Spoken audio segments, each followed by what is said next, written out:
Hello students, welcome back to the session. In today's session, we are going to talk on a topic Environment Protection Act 1986. After completing this module, you will be able to know about introduction to the topic, historical background of environmental law, a legal mechanism in relation to environment protection, objectives of the act, important definitions, types of pollution, rules and powers of the central government, case studies. Introduction to the topic. Environment Protection Act 1986 was enacted by Government of India under Article 253 of the Constitution.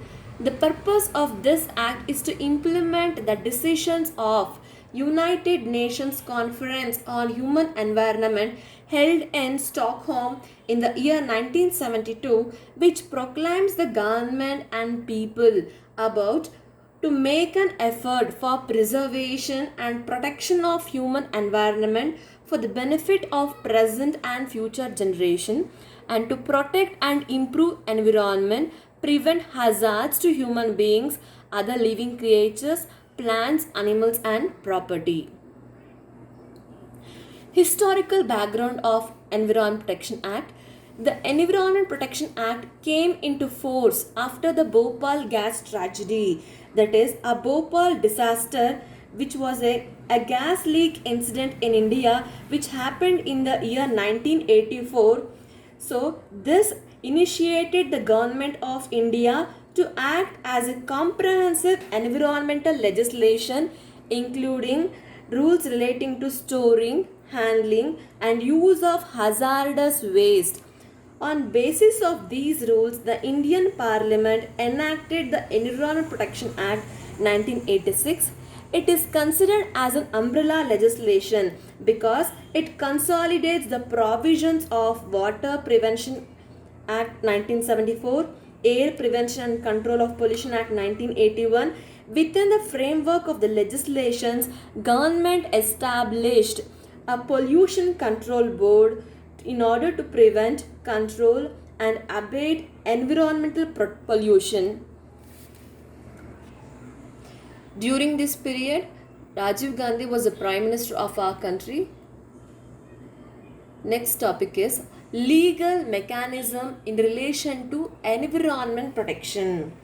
Environmental law is an instrument to protect and improve the environment and to control or prevent any act or likely to pollute the environment. That means environment law is an instrument to protect and improve the environment, and in the Constitution of India only it is clearly stated that it is the duty of the person, a state, to protect and improve the environment and to safeguard the forest and wildlife of the country. And also in the Constitution under Part 4A, Article 51A, Fundamental Duties, it casts that it is a duty of every citizen of India to protect and improve the natural environment, including forests, lakes, rivers, wildlife, and to have a compassion for living creatures. And under the Part 4, Article 48A, Directive Principle of State Policy stipulates that states shall endeavour to protect and improve the environment and to safeguard the forest and wildlife of the country.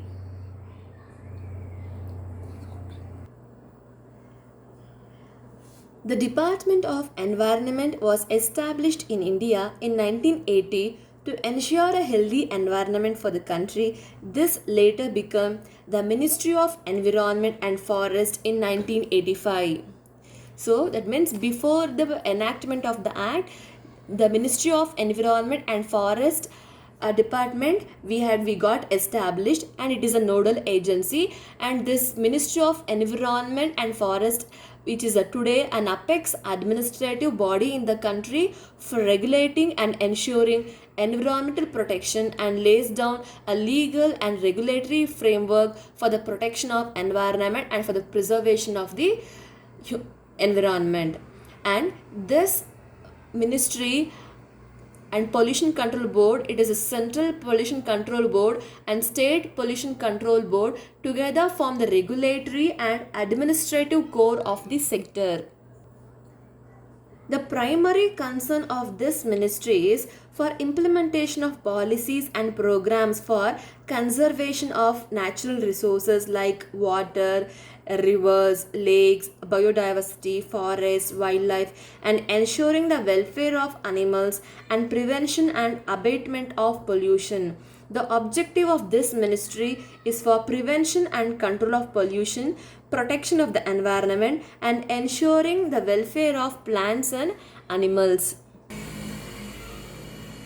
The next is, these are the important legislations for environment protection. That is, we have National Green Tribunal Act 2010, the Air Prevention and Control of Pollution Act 1981, the Water Prevention and Control of Pollution Act 1974, the Environment Protection Act 1986, the Hazardous Waste Management Regulations Act. National Green Tribunal Act 2010. It has been enacted with the objective to provide for National Green Tribunal for the effective and expeditious disposal of cases relating to environment and conservation of forest and other natural resources like lakes, rivers, biodiversity, protection of animals, plant life and all. And the act envisages the establishment of Green Tribunal in order to deal with all environmental laws relating to air pollution, water pollution, Environment Protection Act, forest conservation, biodiversity have been set out in Schedule 1 of the National Green Tribunal Act 2010.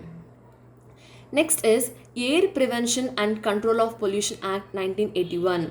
So this act provides for the prevention and control and abatement of air pollution.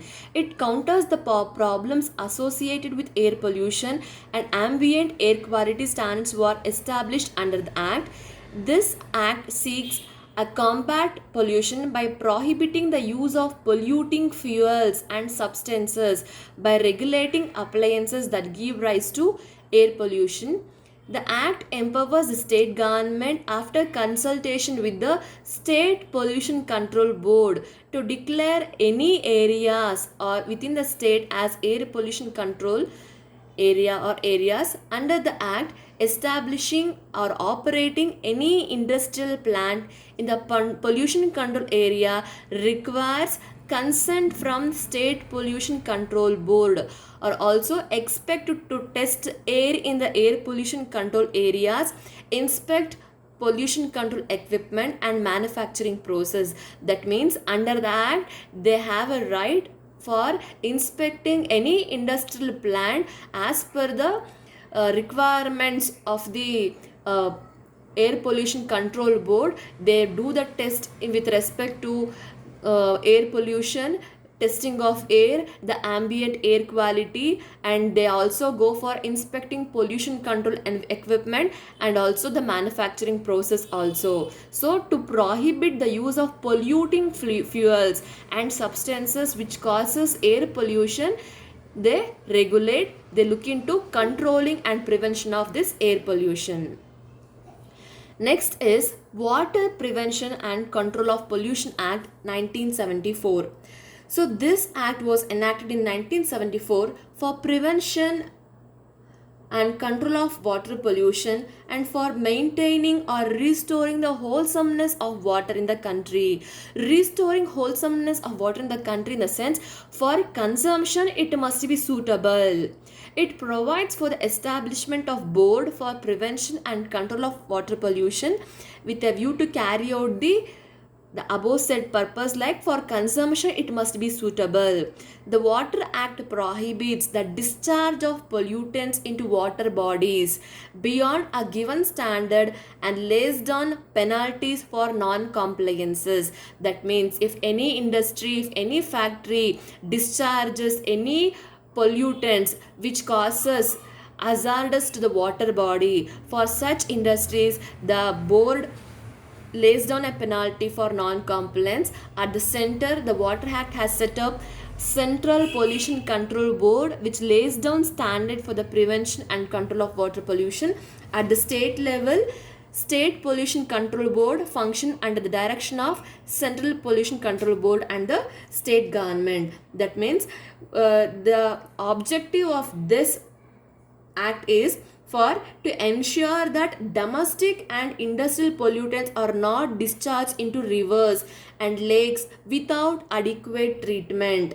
The reason is that a discharge renders that water is unsuitable as a source of drinking water, as well as for the purpose of irrigation and also for water bodies. So wholesomeness is important, and without going for a treatment, adequate treatment, the industries, they cannot discharge the industrial pollutants to the rivers and lakes. That is the objective of this act.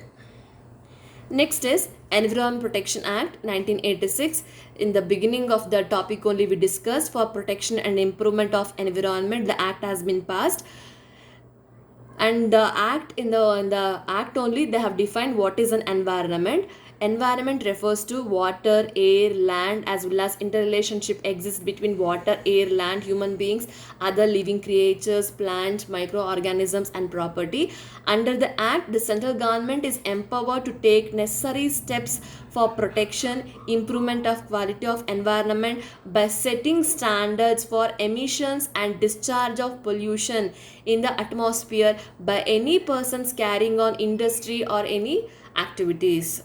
And they regulate the location of industry, management of hazardous waste, and protection of public health and welfare. From time to time, the central government issues notification, and for this purpose only, the Pollution Control Board has established Central Pollution Control Board at the central level and a State Pollution Control Board at the state level for the protection of ecologically sensitive areas, and time to time they issue guidelines for matters under the Environment Act. In case of any compliances or contravention of the Environment Act, for the violator, a punishable imprisonment up to 5 years or with fine up to rupees 1 lakh or with both will be laid. In case of continuation of violation, an additional fine of up to rupees 5,000 for every day for such failure or contravention continues will be on the third person, that is who has contravened. Further, if violation continues beyond a period of 1 year after the date of conviction, the offender shall be punishable with imprisonment for a term which may extend up to 7 years also. Next is hazardous waste management regulation. It means any waste which any of its physical, chemical, reactive, toxic, flammable, explosive characteristics causes danger are likely to cause danger to health, environment alone when in contact with other waste or substances. So with respect to the hazardous waste management, they provide rules and regulations. This management, that is for hazardous waste rules 2008, a guide for manufacture, storage and import of hazardous chemicals, and for management of hazardous waste, biomedical waste for formulated for proper disposal of segregation, transportation and infectious wastes. And Municipal Solid Waste Rules 2000 aims at enabling municipalities to dispose municipal solid waste in a scientific manner. That means this management rules provides with respect to any substances or preparations by reason of its chemical properties, if it is liable to cause harm to human beings or other living creatures, plants, microorganisms. So how to handle those hazardous waste, how to manage them, how to dispose all these waste is said in these regulations. Next is objectives of the Environment Protection Act. Objective is for the providing a protection and improvement of the environment, preventing environmental pollution all its forms. It can be a land pollution, water pollution, air pollution, nuclear pollution, thermal pollution. With respect to different forms, for preventing the environmental pollution, they provide the objective is that establishing environmental laboratories for testing of air, for testing of water, for testing of noise, everything, to tackle specific environmental problems that are peculiar to different parts of the country, wherein any industrial areas have been set up there, to appoint environment officers to check environmental pollution, to improve the quality of life by protection of environment, like for improvement of living creatures, plant, biodiversity, wildlife, etc., to plan and execute a nationwide program for prevention, control and abatement of environmental pollution, and to protect the forest and wildlife in the country. These are the objectives of Environment Protection Act.